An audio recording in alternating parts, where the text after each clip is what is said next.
OK, je commence. On va le reprendre une couple de fois, je pense. On y va. Alors, le CDCQ travaille sur les matériaux composites thermodurcissables. On le trouve dans les avions, dans les trains, dans les autos, dans les autobus. On les trouve dans un canot, dans un pédalo, dans votre douche. Alors, on les retrouve un peu partout où est-ce qu'on veut de la légèreté et de la performance. Je me nomme Jannick Lauzon, je suis la directrice générale du Centre de développement des composites du Québec, le CDCQ, qui est un centre de recherche affilié au Cégep de Saint-Jérôme.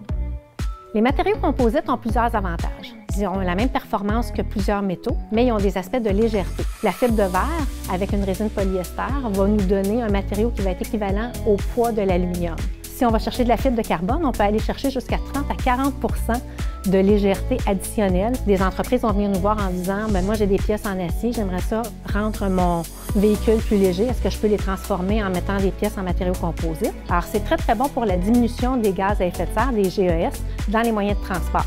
Le problème, c'est qu'ils ont le défaut de leur qualité. Ils durent très longtemps, mais ils ne sont pas capables d'être transformés comme les thermoplastiques. Alors, le CDCQ se démarque présentement au niveau de la valorisation et du recyclage des matériaux.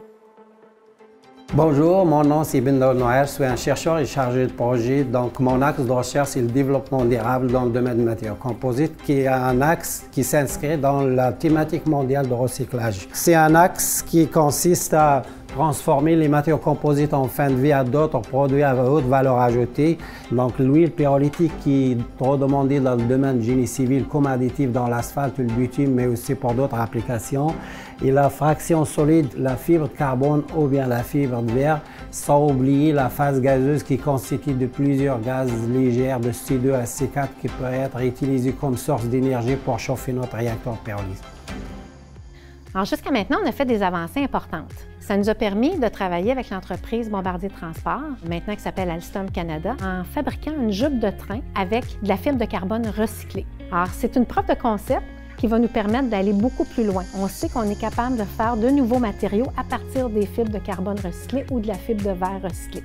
Je m'appelle Daniel Poirier, je suis chercheur principal sur le projet de jupe de train. Tout d'abord, nous avons caractérisé les renforts de fibres de carbone recyclées vendus de façon commerciale. Ensuite, nous avons conçu un moule fabriqué par impression 3D afin de produire une pièce de démonstration. Comme vous voyez, la pièce de démonstration, elle est très légère. Présentement, on travaille avec des petites et des grandes entreprises pour développer les matériaux composites de demain afin qu'ils soient plus facilement recyclables ou revalorisables. L'étape ultime sera de trouver une façon viable économiquement de pouvoir avoir une entreprise qui va vouloir investir dans la valorisation, dans le recyclage des pièces en fin de vie utile. Parce que j'ai pas dit qu'il y a personne qui veut investir dans les vidanges, là. C'est une valeur pour tous les employés du CDCQ de trouver une voie, puis que nos matériaux soient non seulement bons d'un point de vue environnemental durant leur vie utile, mais également à la fin.